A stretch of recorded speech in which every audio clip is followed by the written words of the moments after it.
నమస్తే.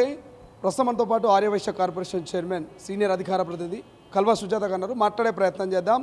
మంత్రులంతా దండుపాలెం బ్యాచ్ అంటూ అధికార పార్టీ మీద ప్రతిపక్షాలు విమర్శలు చేస్తున్నటువంటి పరిస్థితి, దానికి కౌంటర్గా ఇవాళ మంత్రులు కూడా ప్రెస్ మీట్ పెట్టినటువంటి పరిస్థితి. మాట్లాడే ప్రయత్నం చేద్దాం. రాష్ట్రంలో రౌడీ రాజ్యం నడుస్తున్నది, మంత్రులు ముఖ్యమంత్రి వాటాలు వేసుకొని నిధులన్నీ దోచుకుంటారంటూ ప్రతిపక్ష నేతలు కామెంట్ చేస్తూ ఉన్నాడు. అటు హరీష్ రావు, ఇటు కేటీఆర్. వాస్తవమే అనుకోవచ్చా? నిధులా ఏడుంటాయి? అవి ఏడున్నాయి. అవి ఉన్నదంతా దోపిడీ చేసుకొని పోయి మళ్ళీ దోసుకున్నారు, మళ్ళీ వాటాలు వేసుకుంటున్నారు, మళ్ళీ దోపిడీ చేస్తున్నారు. వీధి రౌడీలు అయినరు, ఆ రౌడీలు అయినరు, ఈ రౌడీలు అయినారు. అసలు దోపిడీ చేసిందంతా మీరు కాదా? అప్పులప్పాలై కూర్చున్న రాష్ట్రానికి మళ్ళీ దోపిడీ చేస్తుర్రు అని అంటే ఈ మాట కనీసం అర్థమన్నా తెలుస్తుందా అని అడుగుతున్నా.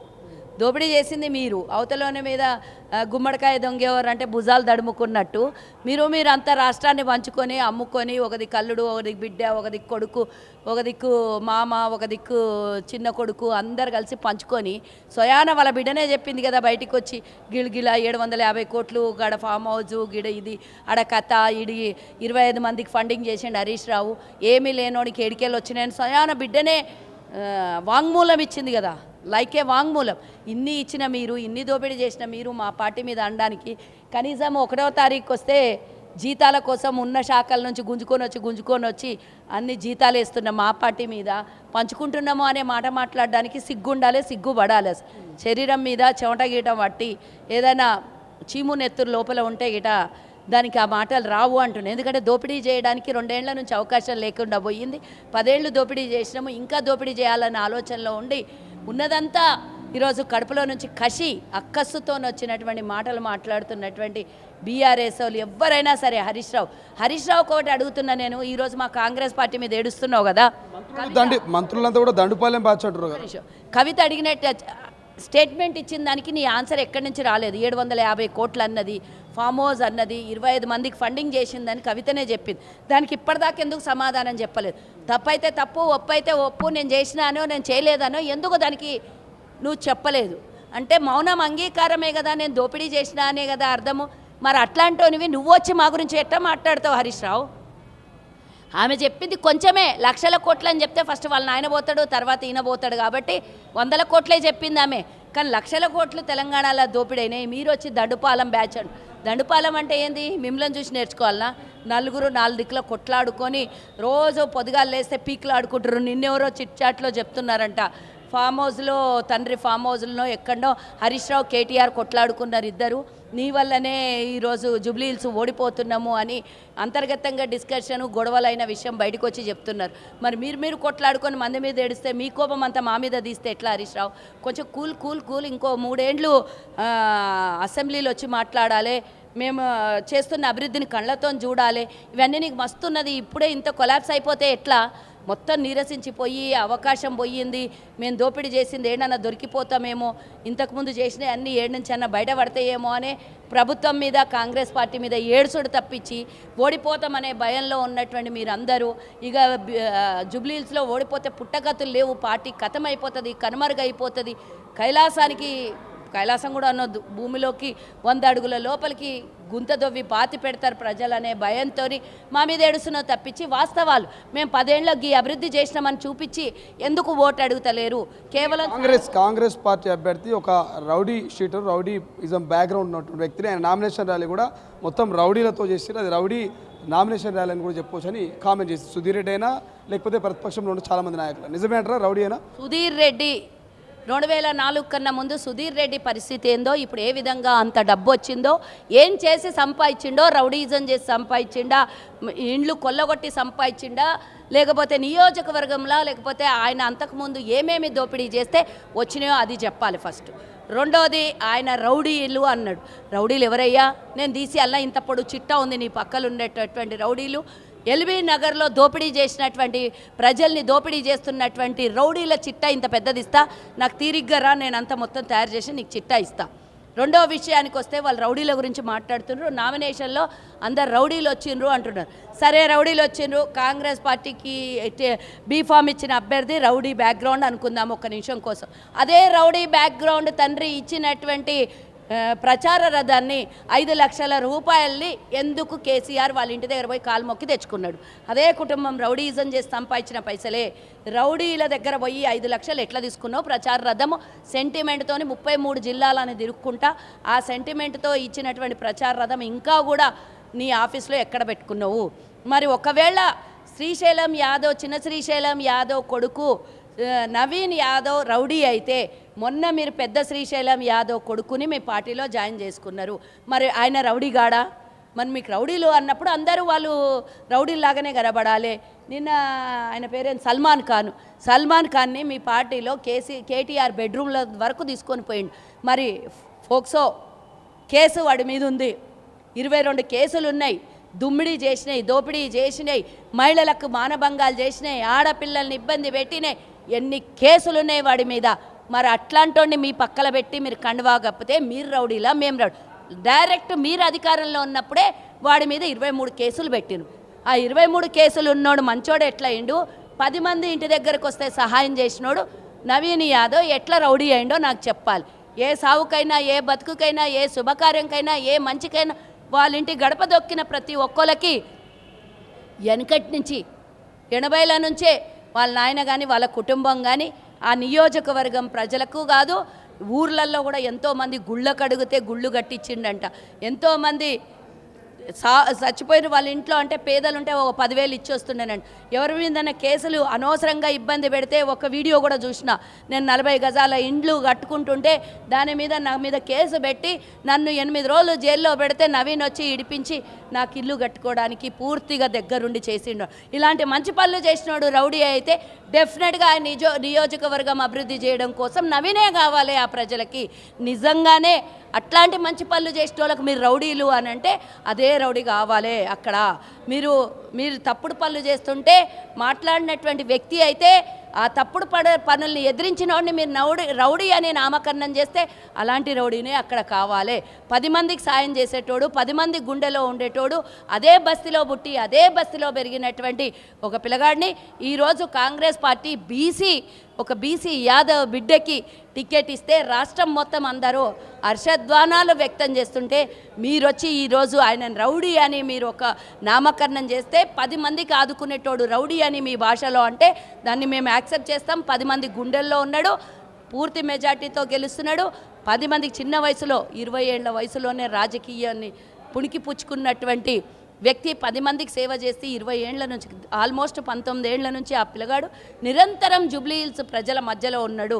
ఆపదని అన్నాని వస్తే సాయం చేసిండు, బిడ్డ అని వస్తే కొడుకులాగా కాపాడి. అలాంటికి మీరు ఏ నామకరణం చేసినా పర్వాలేదు, అలాంటి వ్యక్తే ఆ నియోజకవర్గం ప్రజలకు కావాలని ప్రజలు స్వచ్ఛందంగా కోరుకుంటుంటే మీరు ఏ నామకరణం చేసినా దానికి ఎవ్వరు వణికేది లేదు, బెణికేది లేదు. ఆల్రెడీ 25% మీ పార్టీలో ఉన్నటువంటి కార్యకర్తలు యూత్ అంతా కాంగ్రెస్లో జాయిన్ అయ్యారు.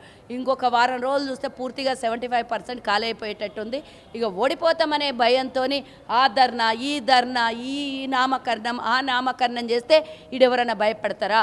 ఈరోజు మా పార్టీ అధికారంలోకి రాగానే నియోజకవర్గానికి 150 కోట్లు శాంక్షన్ చేసి అభివృద్ధి పనులు రోడ్లు గీడ్లు అన్నీ వేయించింది కాంగ్రెస్ ప్రభుత్వం. మరి గత 10 ఏళ్ల అధికారంలో 3 సార్లు ఎమ్మెల్యేగా గెలిచినటువంటి మాగంటి గోపీనాథ్ ఏం అభివృద్ధి చేసిండో మీరు ఒక్కసారి కళ్ళతోనే అక్కడ వచ్చి జూబ్లీ హిల్స్ అంటే అందరికి ఒక పెద్ద డెవలప్డ్ కాన్స్టిట్యున్సీ లాగా కనబడుతుంది. కానీ అక్కడ ఎన్నో బస్తీలు ఉన్నాయి. ఆ బస్తీలలో కనీసం రోడ్లు వేయలేదు, కనీసం నల్లా కనెక్షన్ కూడా లేదు అని మేము ప్రచారానికి వెళ్ళినప్పుడు చెప్పినటువంటిది. అక్కడ మోరీలు నాలాలు అన్నిట్లో నుంచి పాములు వస్తుంటే ఇళ్లలోకి పాములు వస్తున్నాయని చెప్పినటువంటి అక్కడ ఉన్నటువంటి నివాసం ఉన్నటువంటి ప్రజలు ఎందుకు డెవలప్ చేయలేదు? ఇప్పటిదాకా కూడా కార్పొరేటర్ 3 నెలలకు ఒక్కసారి కూడా గల్లీలకి రాదంట బీఆర్ఎస్ కార్పొరేటర్. మరి అంత డెవలప్ చేయనటువంటి మీరు ఈరోజు వచ్చి కాంగ్రెస్ అభివృద్ధి దిశగా అన్ని ఇచ్చిన పథకాలని ఒక్కొక్కటి అమలు చేస్తుంటే మంచి వ్యక్తికి టికెట్ ఇచ్చి నిలబెడితే అందరి మీద ఏడుపు తప్పించి మీకు మంచి మాటలు ఏవి రావా? సో కాంగ్రెస్ పార్టీ ఇందిరమ్మ రాజ్యం అని చెప్తా ఉంది, కానీ మహిళల్ని అగౌరవపరుస్తూ ఉంది. మహిళా అధికారుల్ని మంత్రులు ఇంటికి పిలిపించుకొని రివ్యూలు చేస్తూ ఉన్నారు, వాళ్ళు ఇబ్బందులు పాలవుతున్నారంటూ ఉమెన్ కమిషన్కు బీఆర్ఎస్ పార్టీ మహిళలు కొంతమంది ఫిర్యాదు చేశారు. సునీతా లక్ష్మారెడ్డి కావచ్చు, పద్మాదేవేంద్ర రెడ్డి ఫిర్యాదు చేశారు. నిజంగానే కాంగ్రెస్ పార్టీ మహిళల్ని అగౌరవపరుస్తుందా? గతంలో సునీతా లక్ష్మారెడ్డి కూడా మహిళా కమిషన్ చైర్మన్ ఉండే, తొలి చైర్పర్సన్ తెలంగాణ ఏర్పడిన తర్వాత ఆమె దగ్గర వచ్చినటువంటి సమస్యల్ని ఎన్ని సాల్వ్ చేసిందో మహిళలకు కానీ ఇతరత్ర ఏదైనా మహిళా కమిషన్కి వచ్చినటువంటి ప్రాబ్లమ్స్ నేనే లైవ్లో ఉండి ఒకరోజు ఫోన్ చేసిన, ఈ అమ్మాయికి మానభంగం చేసిండ్రు, కేసీఆర్ ఎందుకు దీని మీద యాక్షన్ తీసుకోవట్లేదు, ఎందుకు రావట్లేదు అని అంటే ఆమె సమాధానం నేను వీడియో పంపిస్తా, నువ్వు దానికి యాడ్ చేసి పెట్టు. ఏం చేస్తాను సుజాత, ఇక పార్టీలో ఉన్నాము మేము సైలెంట్గా ఉండకపోతే తప్పదు అని ఆమెనే చెప్పినటువంటి విషయం. నేను లైవ్లో ఒక ఛానల్ లైవ్లో ఆమె కలిపిన ఫోన్. సో నేను ఈరోజు అడుగుతున్నా, నీకు ఎవరొచ్చి నీ దగ్గర కంప్లైంట్ ఇచ్చిండ్రు? గత ప్రభుత్వంలో ఆడపిల్లలకు మానభంగాలు జరిగితే ఈ మహిళా కమిషన్ చైర్మన్ ఒక్కరోజన్నా పోయి పరామర్శించిందా? ఆ కుటుంబ సభ్యులకి అండగా నిలబడ్డదా? 6 ఏండ్ల పిల్ల మానభంగం జరిగితే కాంగ్రెస్ పార్టీ ఆ రోజు 2 రోజులు ఆడపిల్ల ఇంటి ముంగల ధర్నా చేస్తే కనీసం మహిళా కమిషన్ చైర్మన్ రాలేదు కదా, కనీసం వాళ్ళ కుటుంబానికి ఫోన్ చేసి కూడా పరామర్శించినటువంటి మీరు ఈరోజు మా ప్రభుత్వంలో ఇందిరమ్మ రాజ్యంలో ప్రజా పాలనలో మా మీద వంకలు పెట్టడం. నువ్వు అంటున్నావు కదమ్మా సచివాలయం చాలా బ్రహ్మాండంగా కట్టించిండ్రని. రేవంత్ రెడ్డి గారి మీటింగ్లు చూడు, అక్కడ రేవంత్ రెడ్డి గారు నెలలో ఎన్నిసార్లు అక్కడ అధికారులతో సమీక్ష చేస్తుర్రు. మహిళా పురుషుడు అనేది సంబంధం కాదు, ఇక్కడ అధికారులతో ఎన్నిసార్లు రివ్యూ మీటింగ్ చేస్తున్నాడో ఒక్కసారి చూడు. మీ కేసీఆర్ లాగా ఫామ్ హౌస్లో వండుకొని ఫామ్ హౌస్కి అందరినీ పిలిపించుకోలేదమ్మా. మాది ఓపెన్ ఉంటుంది, మాది ఓపెన్ డోర్ ఉంది. మా దగ్గర వచ్చి లోపల కూర్చోనో ఇంటికి పిలిపించుకునే మాట్లాడే అవసరం లేదు. మీరు అధికారంలో ఉన్నప్పుడు ఒక ఉన్నతాధికారి హెలికాప్టర్ వేసుకొని దేశమంతా తిరిగి ఫామ్ హౌస్ చుట్టూ తిరిగినప్పుడు అంత విచ్చలవిడితనం ఎందుకు ఇచ్చిండ్రు? అంత స్వేచ్ఛ ఎందుకు వచ్చింది ఆవిడకి? ఎందుకో అలాంటోళ్ళు తెలంగాణ సొమ్ములు కాజేసి విచ్చలవిడిగా తిరిగితే కూడా కనీసం వారి మీద యాక్షన్ తీసుకోలేదు. పైగా ఆమె లక్షల రూపాయలు, కోట్ల రూపాయలని ప్రభుత్వ ధనాగారాన్ని కొల్లగొట్టిందనే నెపం కూడా ఉంటే ఆ రోజు మీరు ఏం చేసిండ్రు? అట్లాంటి వాళ్ళకి ఏమన్నా శిక్షలు వేయాలి కానీ అధికారులతో మాట్లాడినరు, ఇంటికి పిలుచుకొని మాట్లాడినరు. వాళ్ళిద్దరికీ ఉనికిపోతుంది, పద్మాదేవేందర్ రెడ్డిది సునీతారెడ్డిది ఉనికిపోతుంది. ఏదో ఒక రూపంలో మీడియాలో కనబడాలి, ఉనికి తెచ్చుకోవాలని అంటే మహిళా అధికారుల మీద నింద వేసిపోతావు. నీకే కంప్లైంట్ ఇచ్చినారు. మా మహిళా కమిషన్లో ప్రతిపక్షమో అధికార పార్టీ లేదో, అవసరమైతే మా అధికార పార్టీలో ఉన్నటువంటి నాయకుల్ని కూడా పిలిచి విచారణ చేసినటువంటి ప్రభుత్వంలో మనమున్నాం. మీలాగా వన్ సైడ్ మీకు కావాల్సిన వాళ్ళలాగా కాదు. వాళ్ళకేమైనా ఇబ్బంది అయితే వాళ్ళే డైరెక్ట్ పోయి కంప్లైంట్ ఇస్తే విచారణ చేస్తుంటాం కదా. ఒకరోజు గుర్తు చేసుకోవాలి, మేము ఫెరోజ్ ఖాన్ని కానీ ఇంకొకళ్ళని కానీ మేము అక్కడికి పిలిపించి మాట్లాడినటువంటి విషయం గుర్తు చేసుకోవాలి. ఇదే కేటీఆర్ని కూడా అక్కడికి పిలిపించి మరి సమాధానం చెప్పించుకున్నటువంటి మహిళా కమిషన్ని ఈరోజు వాళ్ళు డైరెక్ట్ వచ్చి వాళ్ళు కంప్లైంట్ ఇచ్చుకోలేరా? మీ ద్వారా ఎక్కడొచ్చిండ్రు? ఆ లెటర్లు మీకు కంప్లైంట్ ఇచ్చినట్టు కానీ ఇంకోటి కానీ ఏమైనా విజువల్స్ కానీ లేదు అని అంటే కంప్లైంట్ ఇచ్చిన పేపర్ కానీ చూపించండి. మా ఉనికి కోసం ఎవరి మీద నిందేస్తాం, ప్రభుత్వం మీద బురద జల్లుతాం, బట్టగాల్చి మీదేస్తామంటే ఎవడు ఊరుకోరు.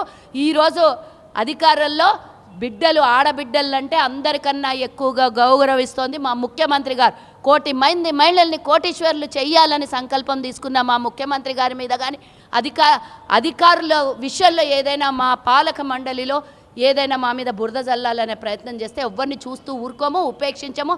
మీ ఉనికి కావాలంటే గ్రౌండ్లో కొట్లాడండి, మీ నియోజకవర్గం ప్రజలకు అండగా నిలబడండి. కానీ ఒకళ్ళ మీద బురద జల్లి ప్రభుత్వం మీద ఏమైనా చెయ్యాలి అని చూస్తే మాత్రం చూస్తూ ఊరుకోమని హెచ్చరిస్తున్నాం వాళ్ళకి. కవిత ప్రజల్లోకి వెళ్ళేందుకు ఆలోచన చేస్తుంది, అన్ని రకాలుగా సిద్ధం కూడా చేసుకున్నటువంటి పరిస్థితి. కవిత ప్రజల్లోకి వెళ్ళడం పట్ల మీ కామెంట్ ఏంటి? వెళ్ళడానికి ఎవరు అభ్యంతరం, ఇది ప్రజాస్వామ్యము, ఎవరు ఏమన్నా చేయొచ్చు. గతంలో షర్మిల కూడా పాదయాత్ర చేసింది, కవితకు చేయడానికి ఎవరు అభ్యంతరం చెప్పట్లేదు. మేము దాన్ని ఎవరైనా ఆహ్వానించాల్సిందే. సామాజిక తెలంగాణ అంశాన్ని ప్రజల్లోకి తీసుకుపోతాం. ప్రజలు చెప్తారు కదా సామాజిక తెలంగాణలా, లేకపోతే సావు బతుకుల మధ్యలో 10 ఏళ్ళు తెలంగాణ ప్రజలు అల్లాడినరా, అంత ప్రజలే చెప్తారు. ఏ రాజకీయ పార్టీ అయినా, ఏ ఆర్గనైజేషన్ అయినా, ఎవరికైనా స్వేచ్ఛ భారతదేశంలో. ఎవ్వరు ఏ పనులు చేసినా చట్టానికి విరుద్ధంగా చేయనంతసేపు ఎవరైనా ఏ పనులు చేసుకోవడానికైనా ప్రజల దగ్గరికి నేరుగా వెళ్ళడానికి ఎవరైనా కానీ ఎవ్వరు కూడా ప్రజాస్వామ్యంలో వ్యతిరేకులు కాదు. వాళ్ళు వెళ్తారు, ప్రజలే చెప్తారు సమాధానం. ఇప్పుడు వచ్చి చెప్తున్నావు, నీకు మీ ఇంట్లో ఉనికి కోల్పోయిన తర్వాత నువ్వు బయటికి వచ్చి ఉనికి కావాలని అడుగుతున్నావు. అమ్మ, ఈ 10 ఏళ్లలో తొలి మహిళా క్యాబినెట్లో మంత్రికి అయినప్పుడు నువ్వు నోరు లేపలేదు, కనీసం మహిళా కమిషన్ వేయకపోతే నోరు లేపలేదు. ఆడపిల్లల్ని మానభంగం చేస్తే ఎన్నో మంది ఆడపిల్లలకు మేమే ధర్నాలు చేసినాం నడి రోడ్ల మీద, మేమే అరెస్ట్లు అయినాం, మేమే ఇంకా కేసులు అనుభవిస్తున్నాం. ఈ మహిళా కమిషన్ కావాలని మేమే నడి రోడ్ల మీద కూర్చొని ధర్నాలు చేసిన తర్వాత 6 ఏళ్లకు మహిళా కమిషన్ ఇచ్చిండు కేసీఆర్. అలాంటి ధర్నాలు మేము చేసినాము. అలా మహిళలకు ప్రియారిటీ లేనటువంటి తొలి క్యాబినెటే కానివ్వండి, తొలిగా ఎప్పుడు కూడా కేసీఆర్ ఏ మహిళకు కూడా గౌరవం ఇవ్వలేదు. అలాంటి వాళ్ళు వచ్చి ఈరోజు మేము ఈరోజు అన్నీ చేస్తాము అని సామాజిక తెలంగాణ లేకపోతే సమాజ అభివృద్ధి అని వెళ్ళిండ్రు అంటే ప్రజలే సమాధానం చెప్తారు. మేము వాళ్ళని వ్యతిరేకించి మానవరెందుకు పాడు చేసుకుంటాం, ప్రజలే చూపిస్తారు దానికి జవాబు. Thank you so much. ఇది మొత్తం మీద నవీన్ యాదవ్ ఒక బీసీ బిడ్డ, ఖచ్చితంగా నవీన్ యాదవ్ అక్కడ భారీ మెజార్టీతో గెలుస్తున్నాడని చెప్తూనే ఇక మహిళల్ని అగౌరవపరిచేటువంటి వ్యక్తులు బీఆర్ఎస్ పార్టీ నేతలు గతంలో 10 ఏళ్ల పాటు కనీసం మహిళల్ని మంత్రివర్గంలో కూడా తీసుకోలేదు. సో కవిత సామాజిక తెలంగాణ అటువంటి అంశంతో పోతా ఉంది. తెలంగాణ ప్రజలే కవితకు సమాధానం చెప్తారంటూ కల్వా సుజాత చెప్తున్నటువంటి పరిస్థితి. కెమెరా పర్సన్ అజయ్తో శ్రీశైలం, తొలి వెలుగు, హైదరాబాద్. అసలైన తొలి వెలుగు. ఫాలో వాట్సాప్ @తొలి వెలుగు official.